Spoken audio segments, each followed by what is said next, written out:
এক শ্রেণীর electronic media বেরিয়েছে। কে বেরিয়েছে জোরে বলেন?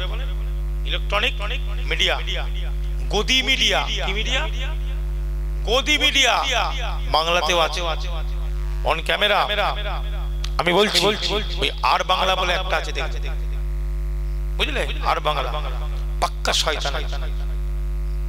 মুসলমানের শুধু খারাপ খবর দেওয়ার জন্য রেডি হয়ে আছে, বুঝলেন? আর আমরা মুসলমান, আমার মতন বক্তা মৌলী সাহেব সব আছে না, শুধু ক্যামেরার সামনে ওটা ধান্দা করে ওই আর বাংলায় দেখবে উঠে খুব ফক ফক করে বকছে। লজ্জা লাগে না? হ্যাঁ, লজ্জা লাগে না? মুসলমান হয়েছে, মুসলমানের বাচ্চা। হ্যাঁ, আজকে আল্লাহর নবী বিবি আম্মা জান আয়েশা সিদ্দিকা রাদিয়াল্লাহু তাআলা আনহা কি করেছে? এই তোমরা জানো না? নূপুর শর্মা মনে নাই? সেদিন বলে গেলে মুসলমান, নামে মুসলমান, মাথায় টুপি পরলে মুসলমান সাজা যায়, মুসলমান হওয়া যায়। এগুলো মনে রাখতে হবে। শান্তির সম্প্রীতি বজায় রাখতে হবে, ভালোবাসা ভ্রাতৃত্ব বজায় রাখতে হবে।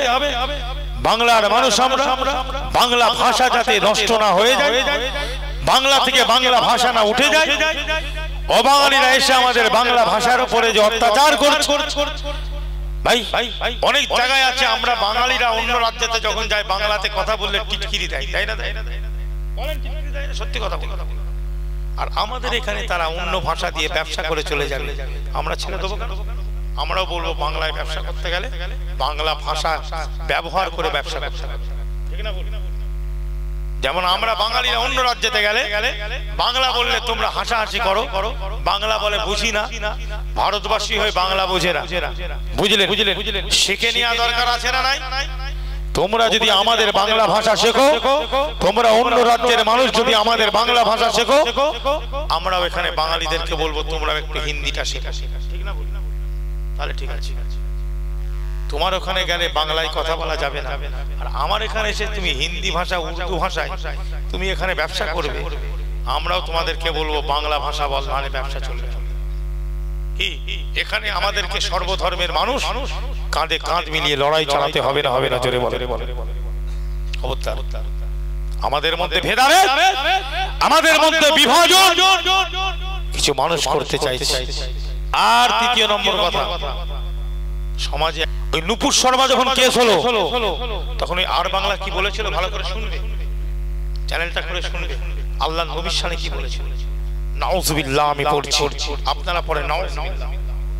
জি, এত বাজে একটা কথা বলেছিল, আমি বলতে পারছি না মুখে। ওই চ্যানেলটাই বলেছিল, ওই লোকটাই বলেছিল।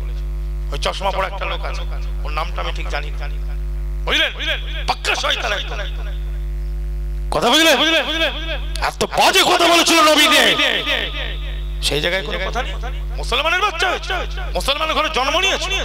হ্যাঁ, আজকে আপনি দেখেন ইসরায়েল আর প্যালেস্টাইন দিয়ে আপনি শুনবেন ওখানে সব দোষ হচ্ছে প্যালেস্টাইনের, একটাও ইসরায়েলের দোষ নেই। সব বলছে প্যালেস্টাইনের মুসলমানরা করেছে। একটু ভালো করে শুনবেন ভাই সকল। এইরকম কিছু বাংলার বুকে, ভারতবর্ষের বুকে আমাদের মধ্যে ভেদাভেদ তৈরি করছে, বিভেদ এই মিডিয়াগুলো। কথা ঠিক না? ভেদাভেদ তৈরি করছে না, করছে না মিডিয়াগুলো। আমাদের যে শান্ত পরিবেশ, ভালোবাসার পরিবেশকে নষ্ট করছে না, করছে না? আল্লাহ যেন আমাদের ঈমানকে হেফাজত করে।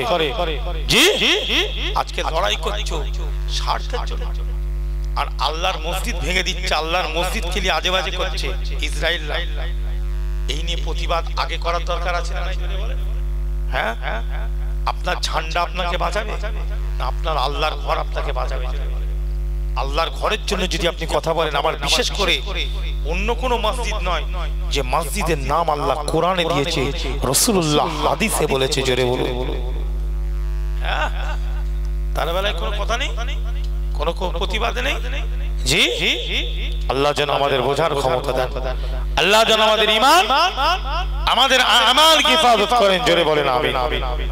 মুসলমান এই অন্তর তৈরি করতে গেলে হবে না, হবে না।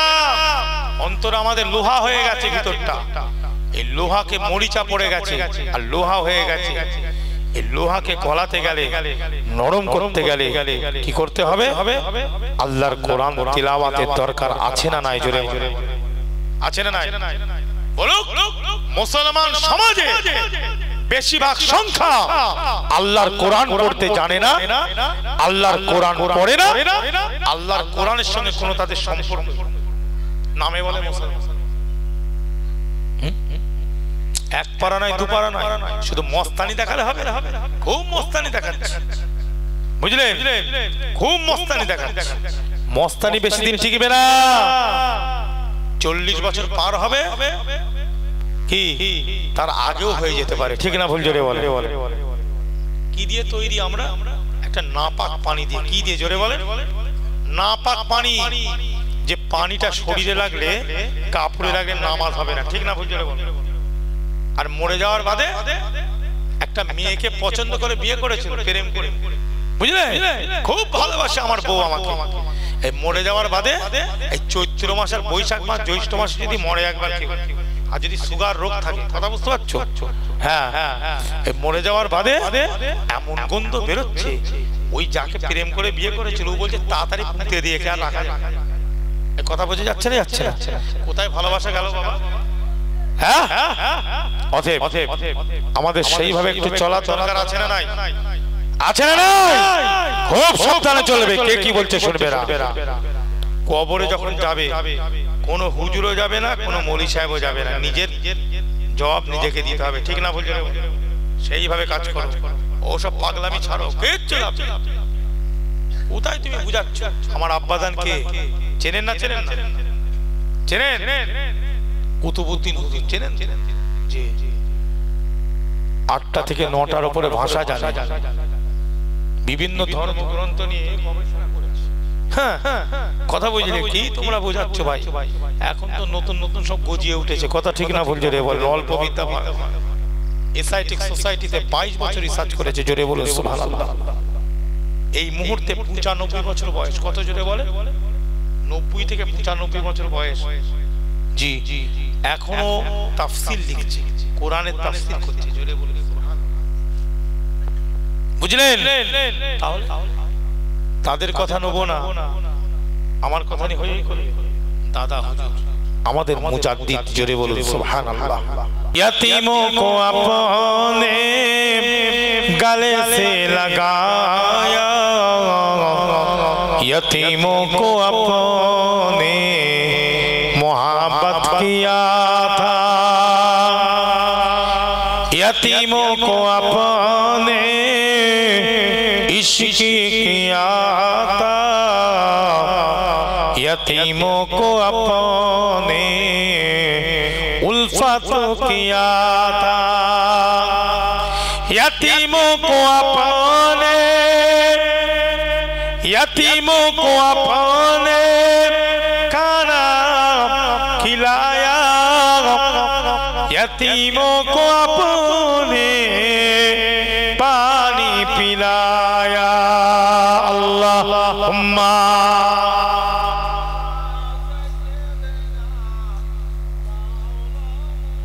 وعلى آل سيدنا।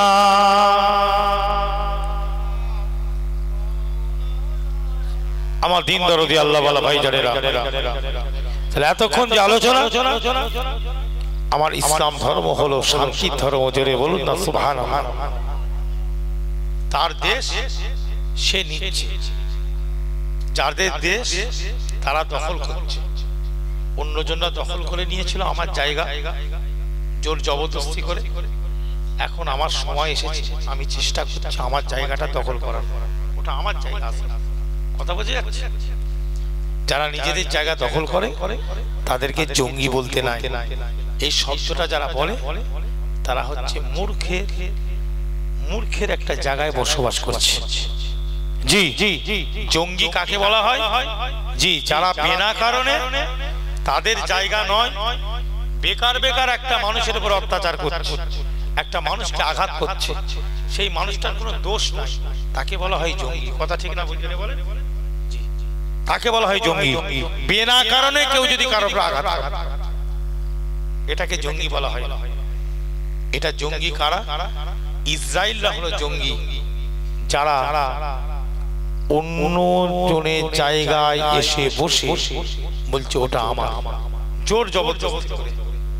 তাহলে জঙ্গি কারা? ইহুদিরা জঙ্গি, এরা জঙ্গি নয়। এদের জায়গায় এসে ওরা বলছে আমার জায়গা। কথা বুঝলেন?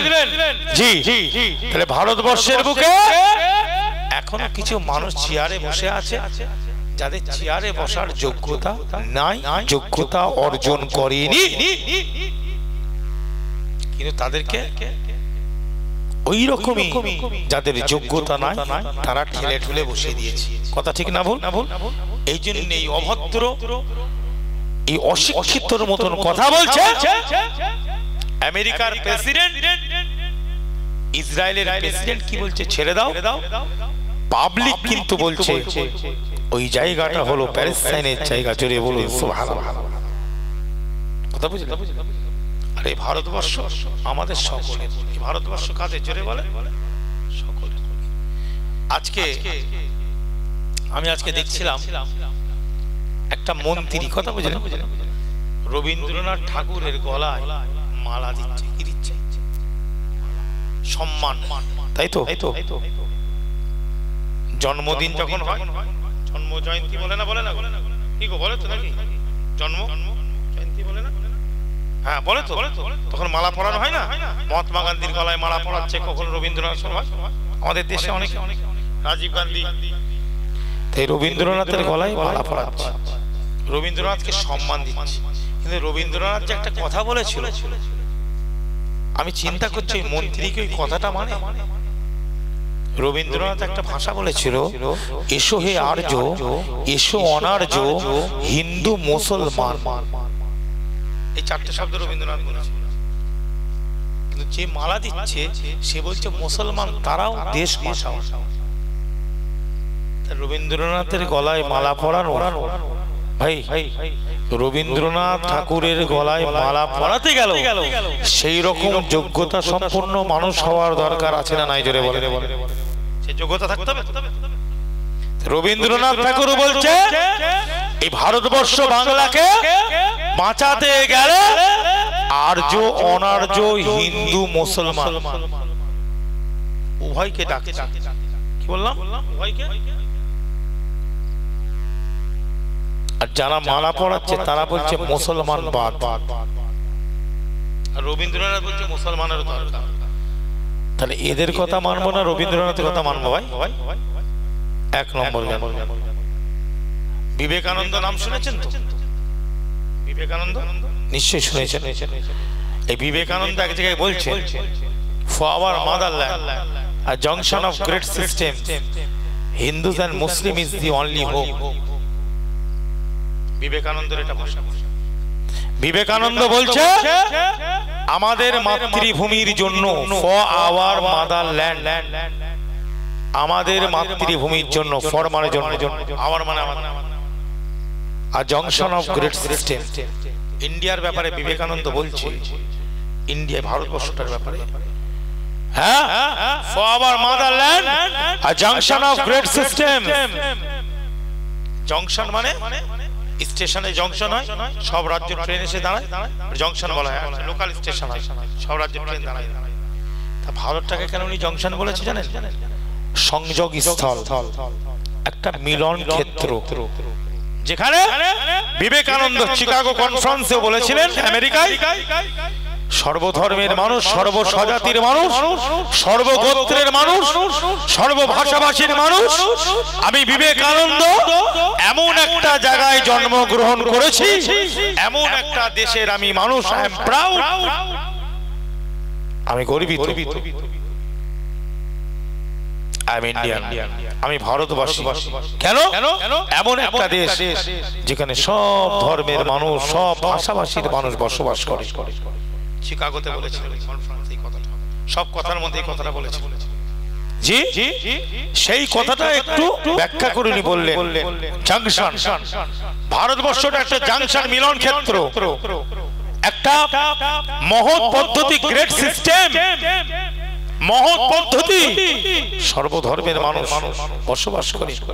হিন্দু মুসলমান এই ভারতকে সুন্দর করে সাজাবার জন্য শুধু হিন্দু নয়, শুধু মুসলমান নয়, বিবেকানন্দ বলছে হিন্দু মুসলমান একমাত্র আশা।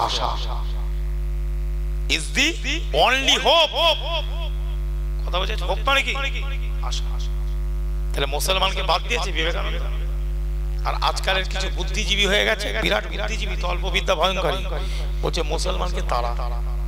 কিন্তু বিবেকানন্দ বলছে মুসলমান থাকবে, রবীন্দ্রনাথ বলছে মুসলমান থাকবে। বুঝলেন? অতএব